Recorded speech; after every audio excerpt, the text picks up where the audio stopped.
Why don't you tell us what you sent in then? Well, let's see. A couple of weeks ago, Decatur sent in some receipts, and we have received, I think, some green cards back on that. Can you tell her to talk up, Tom? You can't hardly hear her, man. We sent in some receipts and have not gotten anything back. That's a green card. And then we sent in letters for the what was that? The Social Security. That's what it was. We sent those in. And so you sent in the receipt package. We did send that in a couple of weeks ago and have not seen any deposit to a card.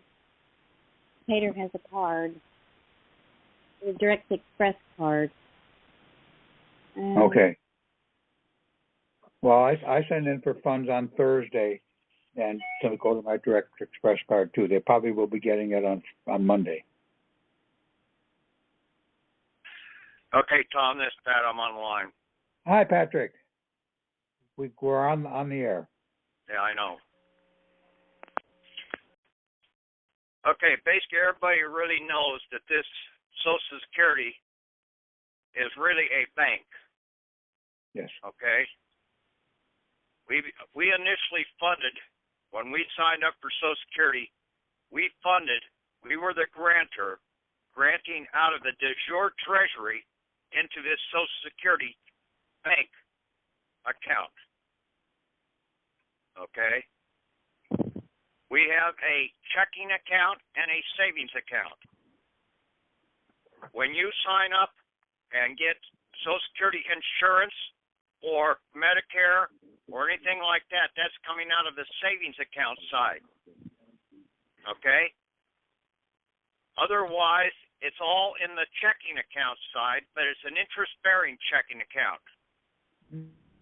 In other words, they can write bonds against both the savings and the checking side of this bank account.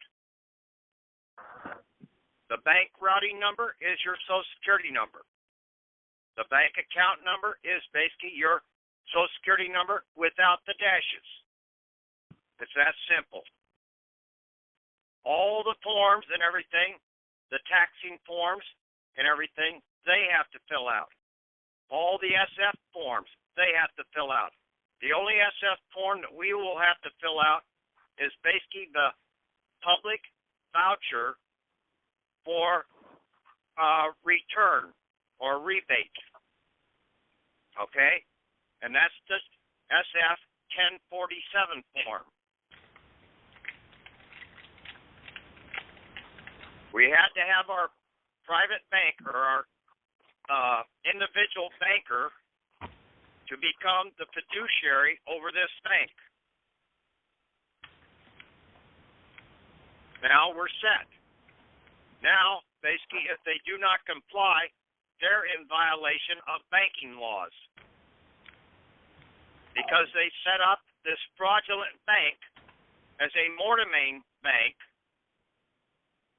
and we can now that we understand that it's all about banking, and like I said, the whole Bible is all about banking. Now, the people that have a military DD-214, okay, you basically, it's under your selective service number, an 11-digit number. The bank routing number is still your Social Security routing number with the dashes. The selective service only gets activated when you went on to active service. Okay? It's like you go down to the bank and you open up a checking account with the bank, but you don't put any funds in the checking account. It's inactive. It doesn't become active until you deposit something into it.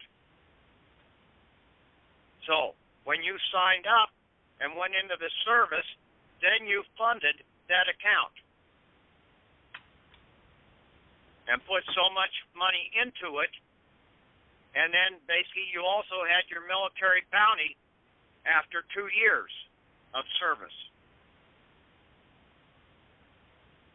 That will go directly, you'll take that DD-214 form, you'll do an endorsement on the back, sort of like the back side of the Social Security card. Now, if you do the Social Security card one that I posted up there, make sure you sign both the front and the back side. I had his signature on the front and also on the back. I forgot to sign my two that I sent in to the Social Security office on the front side. Whether it makes that much of a difference, I don't know. But I'm not going to worry about it. I'll turn around and I can correct a mistake.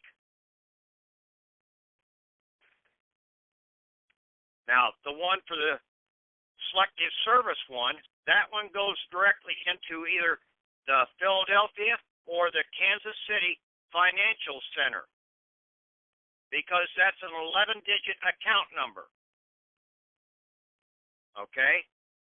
So that is more in the de jure side of the process. We can't fund anything more into that account, but yet it's still operated under the Social Security bank routing number. So it's being held as under Title 46, Chapter 73, as a military mortmain account down in Puerto Rico. Now, the birth certificate or the certificate of live birth document, however you want to look at it, it's a banknote. It goes directly to either the Philadelphia or the Financial Center in Kansas City. You'll do an endorsement, pretty much the same way the back of the Social Security card and what you would do on the DD-214 on the back of it. The bank routing number for that one is basically your foreign grantor trust EIN. It's a 1-bank routing number because you can only withdraw from that account. And that's the de jure Treasury bank assets. Okay?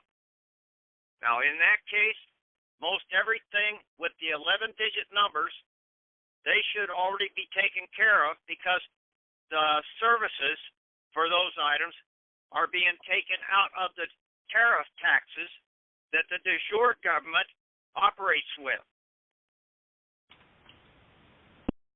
Now, for the Social Security accounts, they have to fill out the tax forms, the 1099s, and the SF forms. Just like any bank, we just give a withdrawal slip. They take care of all the rest of the paperwork that's in the bank. We've been putting a bunch of paperwork out there that we had no right to be doing.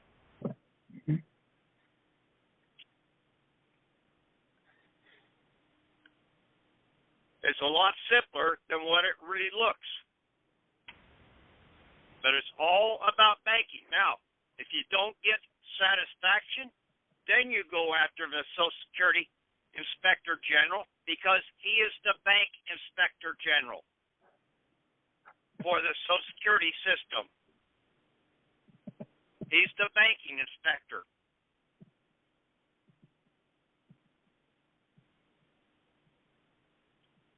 They have to give you a valid reason why they are not processing your demand. Just like at a commercial bank. They have to give you a valid reason why they can't cash that check. Otherwise, it's supposed to be cashed within 3 days.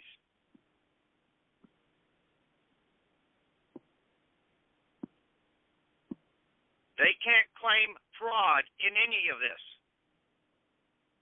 because we're using the right bank routing numbers. Okay? They have to comply now.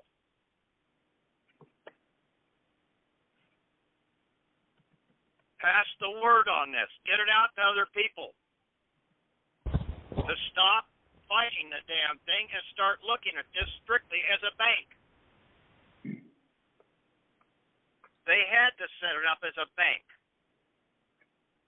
because they could not access the Treasury. And see, we granted that initial funds that went into the Social Security account. Roughly about $600 to $1 million was initial deposit when we signed up for the Social Security. We withdrew that from our de jure Treasury because we had to give them a copy of our birth certificate. That was the document that basically allowed the funding to come out of the de jure Treasury and be put into this governmental commercial banking account.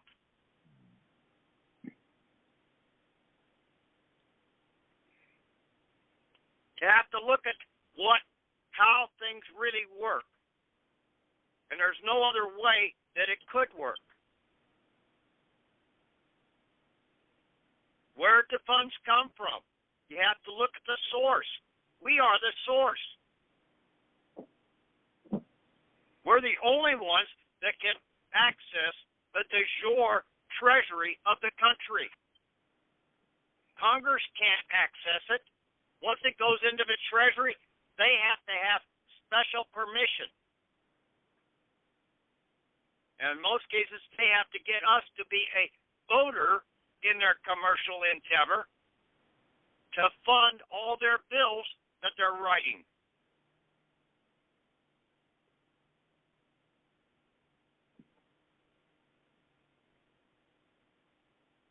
It's that simple. Take a look at those documents, at those drafts. You can modify them if you need to. Put more information. You need to understand what's on those documents. So you make them the way that you understand it, not the way that I understand it. You have to be able to defend it.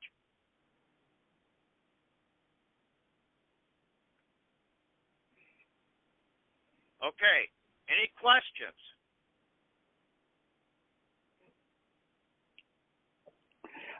Patrick, on the birth certificate checking account, as you said, the routing number is the foreign grantor trust, and the account number is still the certificate of live birth number. It's the registration number. Registration without number. Any Okay. dashes. It has no dashes. It's an 11-digit number in most cases, except for a few Pennsylvania, maybe Mass or Boston area. I don't know. Ohio has a 4-year. Whatever registration number you have. Right.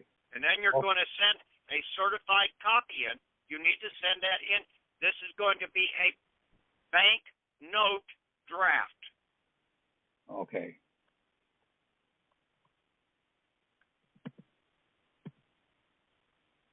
But try and play out your Social Security bank first. Yes, that's what I'm doing. And like I said, with those last week when I had those other statements posted up there, when you send something in, make sure you demand an accounting of it. When you go to the commercial bank and you make a withdrawal, what's the next thing you say? I want to know what the account balance is.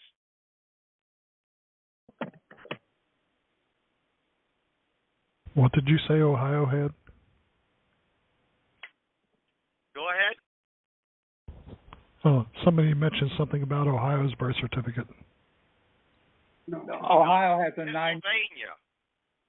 Ohio has a 9. Pennsylvania and Massachusetts basically operate with a different numbering system.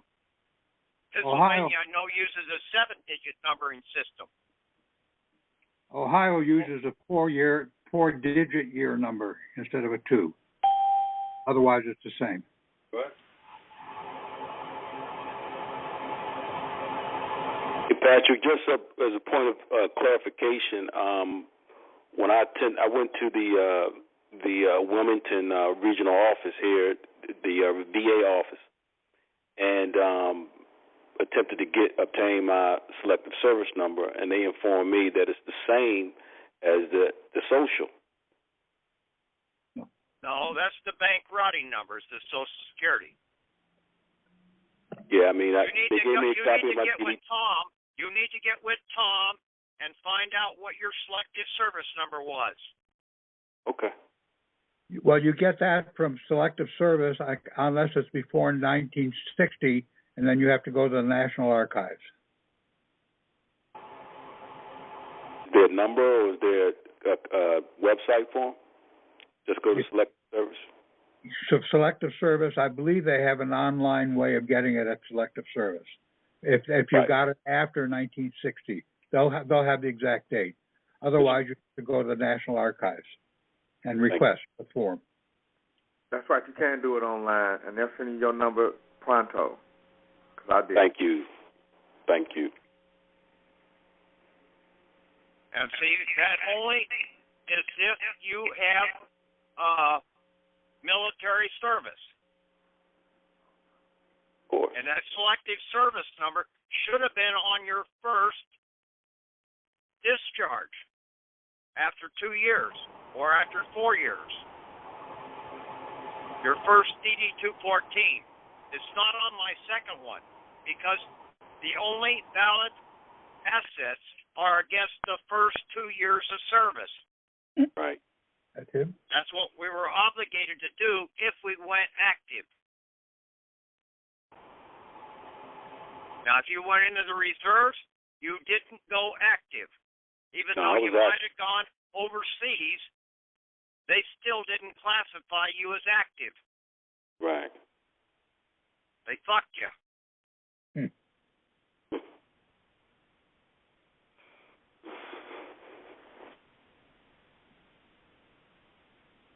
See, that's what, when people don't understand the law, they can fuck you. And they have been doing a good job of it.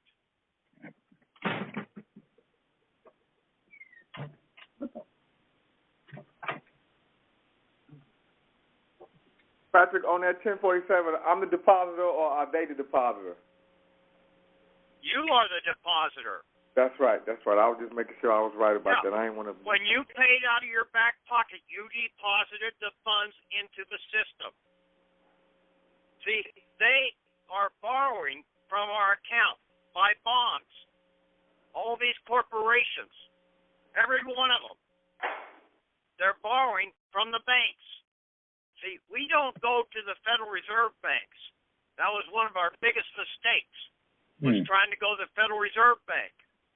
The Federal Reserve banks are only for the commercial banks, not for the governmental commercial bank. Okay? Yep. Now, when you take something into your local bank, you have to give them the instructions that they have to go to the Social Security Administration and then up to Kansas City or Philadelphia for the final approval.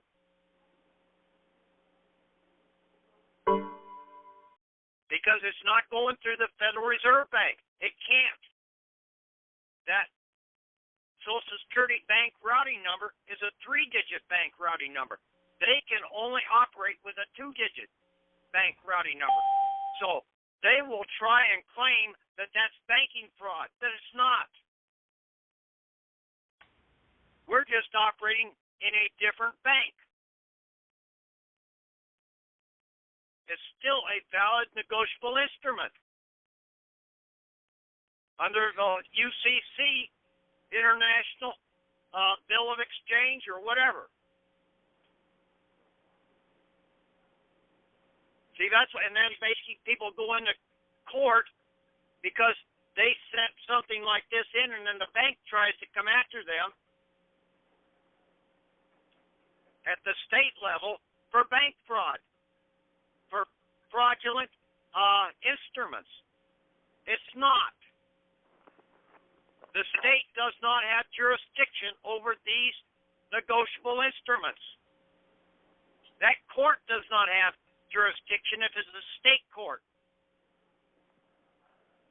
And if it's a federal court, you better know how to defend yourself in that federal court.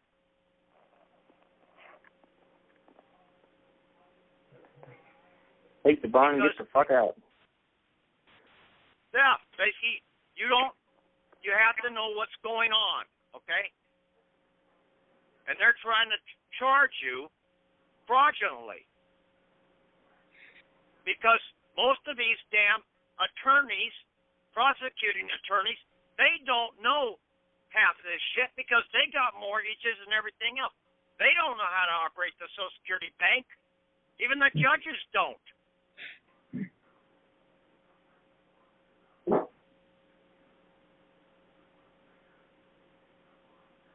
I know more now than 99.9% of the people in the country.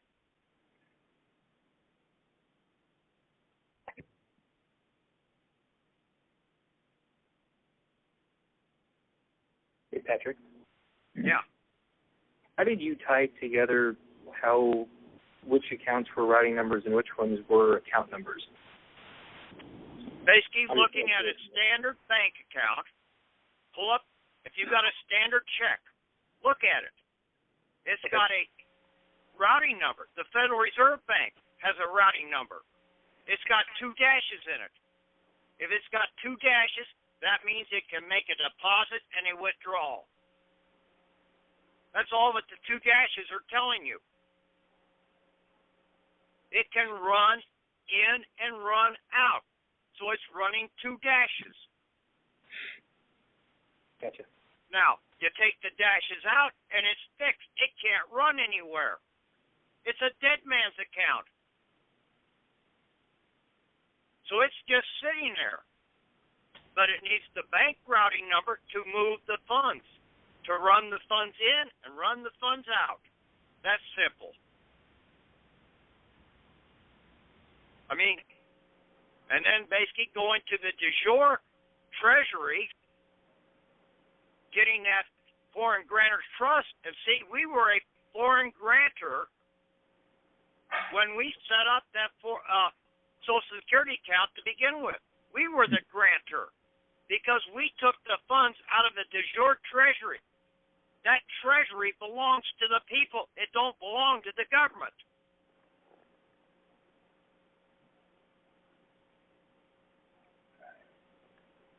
You can find that in the first statutes of the large.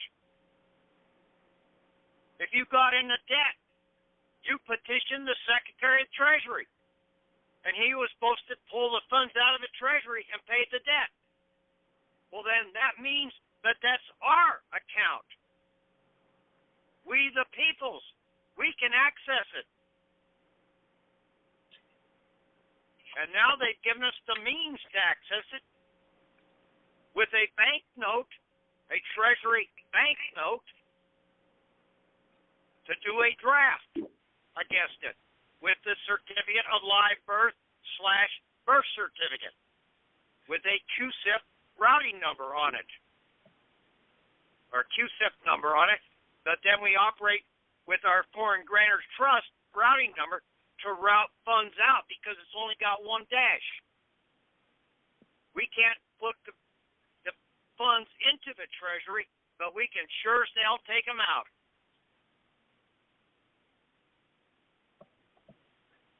Makes sense. Anybody else have any problem with that?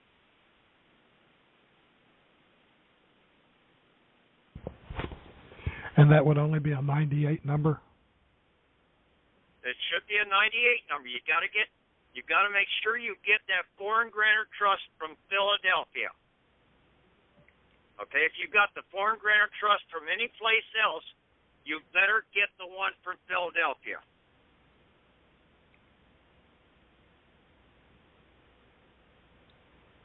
Go and get another one. Okay. You can't get that online. You got to call them up.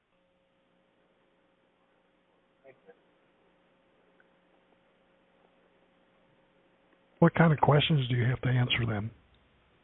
I don't know. Ask the guys on the group. I didn't do that.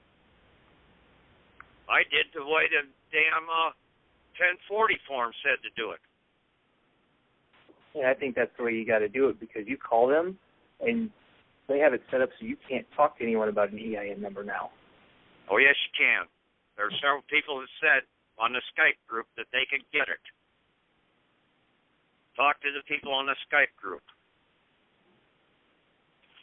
Yeah, I did it. You definitely can get it online. I mean, talking to them directly. Yeah. But they Call them do up on the phone. You may have to hang on the phone for a while, but basically, and then you have to know what you're talking about. That's true. They try to throw some curves at you. Yeah, ask for the manager. Ask for their supervisor. Or you just call again until you find somebody that's willing to talk with you, right? I probably called 3 times. But if you start operating the Social Security account, you're going to get known at the Kansas City or Philadelphia Financial Center. You're going to get flagged. Okay? Now, the next step after that, after you close down that account, get all the funds out of it, which is probably more than you're going to need anyway, then you can basically be able to work with them to get the funds out of a Treasury account.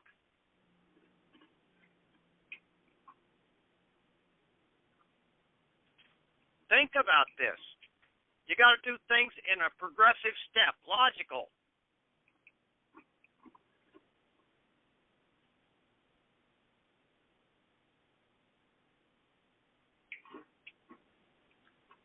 Anybody else?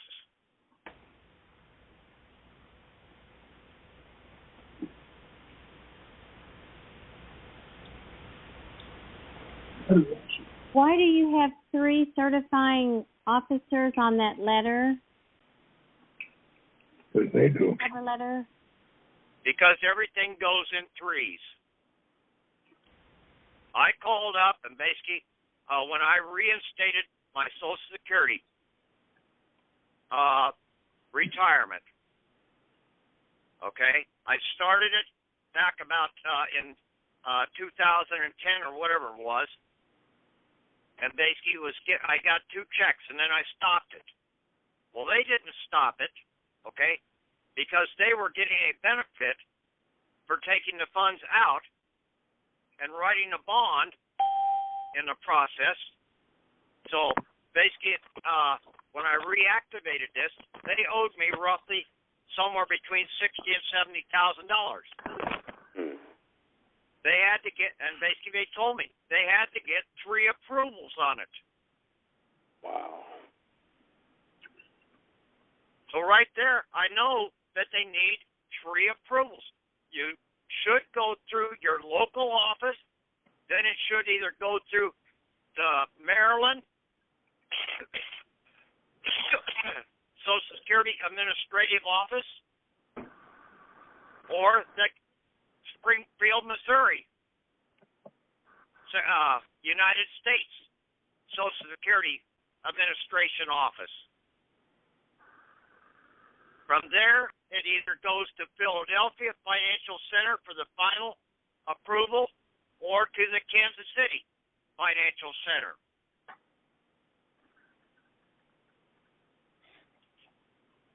And if you don't have a Direct Express card, you put the request in, because they're classifying anything that comes out of that account as a benefit.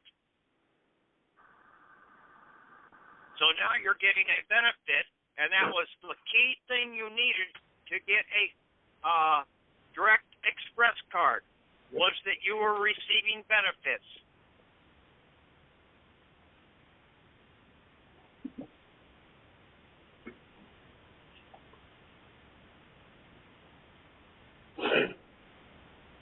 Any other questions?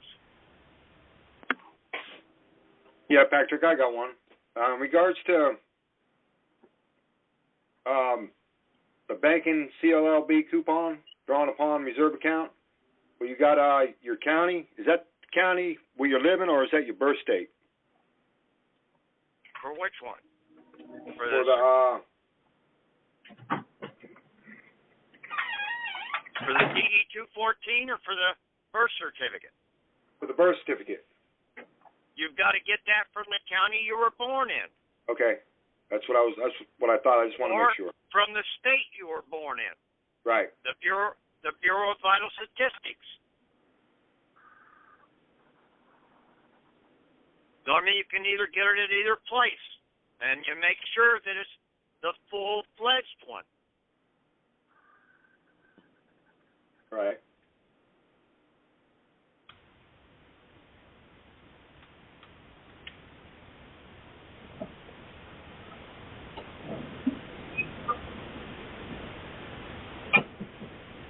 That 1047 form you spoke about, Patrick, what is that about again?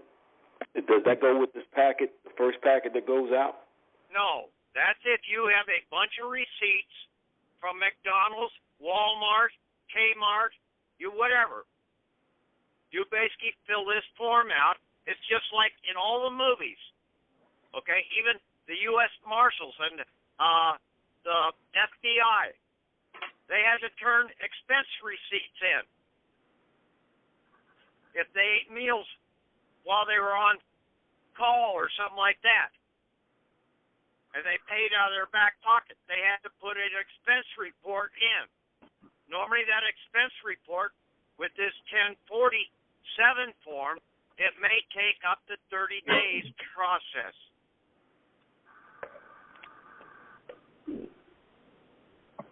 Got it. Yeah. See, they borrowed money out here. Everything is prepaid. The commercial industry wrote bonds against our accounts by way of the Federal Reserve banks. Okay? Yep. Using trade acceptances and bank acceptances in the process. The banks have no money. The Federal Reserve has no money. Who's the one that's got the money? We, the people. Got it. We're the source. And basically, how many lines did it take to go to the source in the movie Matrix? It was 3 lines that Neil had to follow to go to the source.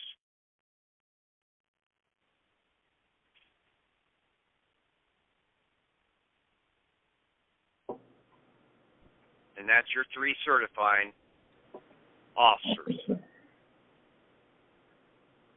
Also, he had to become one with the evil entity to take it over. Huh? He also had to become one with the evil entity to take it over. I still, you broke up there in the middle of that, and I couldn't understand what you were saying. I apologize. He also became one with the evil entity to take over the entity and destroy it. Yeah. And that's what they're trying to do, because the people aren't waking up. They don't even know how to operate a commercial bank account, let alone operate the Social Security bank account. But yet everybody out here knows every fucking thing in the world. Just ask them.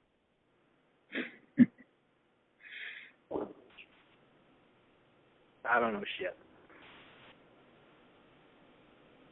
You know a lot more than most people out here if you've been listening to this.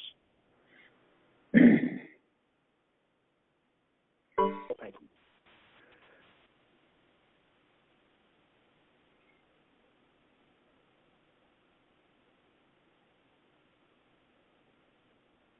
And see, we're not the dangerous ones to the country. The commercial bankers and everything, they're the dangerous ones. They're the ones that are destroying the country.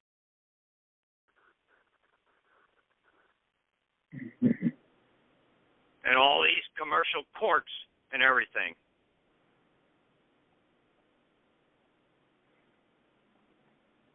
Everything has to be done voluntarily in this country. Stop volunteering.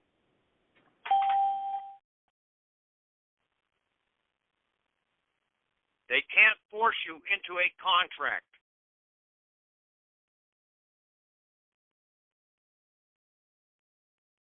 No, but they act like they can because they're stupid. Oh, hell yeah. You just got to be able to stand your ground and know why they can't. And don't put yourself into a situation to where you're already under a contract with them. And then basically they're going to go after that contract.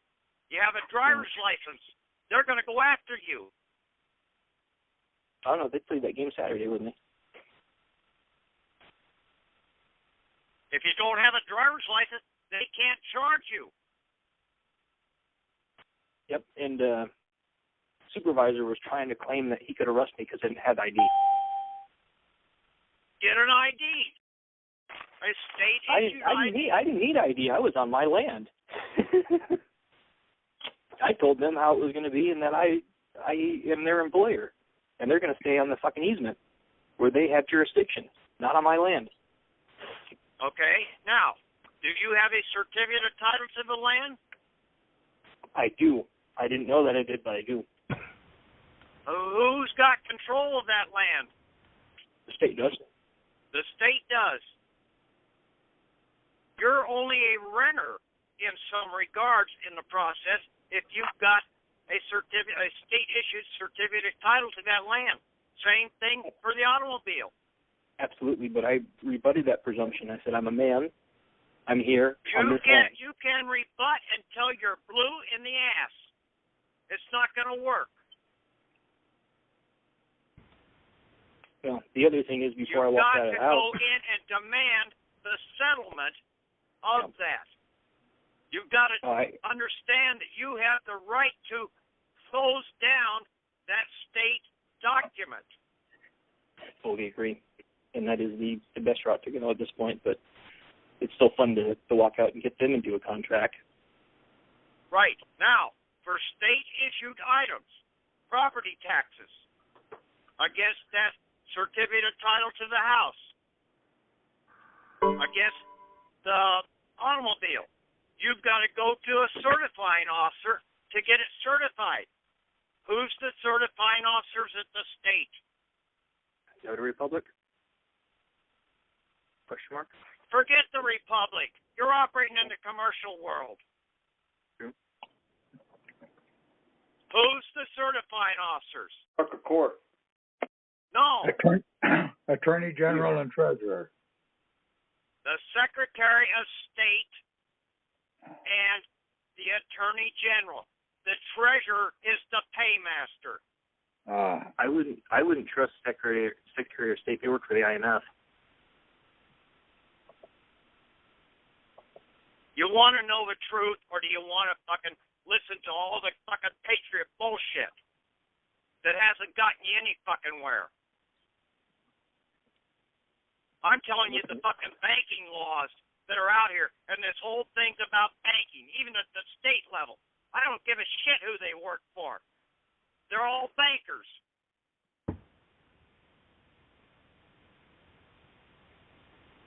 I hope you get that through your mind. It's all about banking.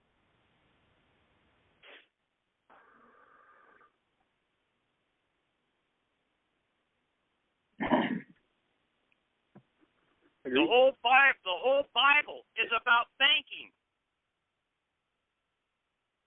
Nothing more. It's a belief in the banking system, whether you believe it is operating right or not. And then you have to know who are the people that you have to go to. You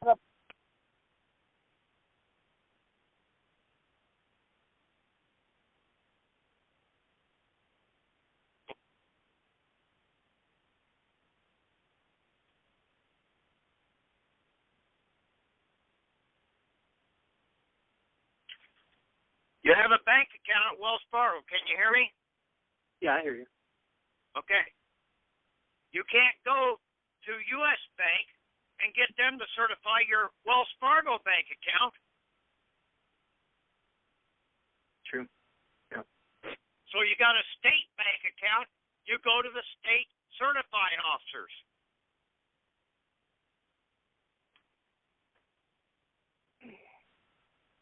It's that simple.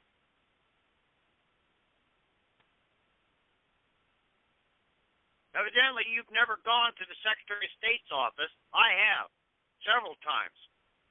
I've gone to the Attorney General's office. They have brokers there at the Attorney General's office. Customer brokers. That's what they're called.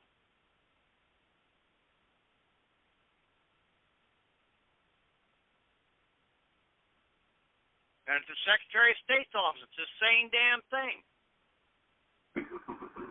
They do most of the certifying, the apostilles and all that bullshit. Yeah, I noticed they signed Oldie Pate's name.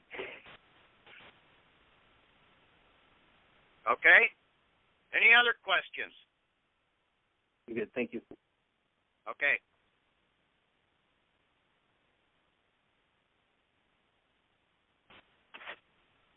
Okay, if not, Tom, call tonight. We'll see how we get on these documents. I got 7 into the IRS. I got 2 in the Social Security Administration, and I took 1 DD-214 and it's mailed into the Kansas City Financial Center. So we'll see what happens. Hopefully it gets some response before the next call on Wednesday night. Yes, indeed. Okay. All right. Talk to you guys later. Okay, thanks, Pat. Okay.